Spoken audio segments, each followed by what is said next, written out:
यहां पर ईद उल अजहा की आलाइशें उठाने के लिए तो 30-30 अरब मांगे जा रहे हैं, लेकिन हेल्थ और एजुकेशन दोनों मुकम्मल इग्नोर हो चुके हैं। इसी तरीके से अगर आप एग्रीकल्चर सेक्टर की तरफ आए तो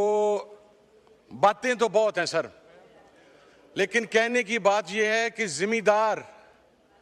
उसकी पूरी साल का इन्हिसार एक गंदम की फसल की आमदन के ऊपर होता है सर। वो पूरा साल अपना बीज भी उधार लेता है, डीएपी भी उधार लेता है,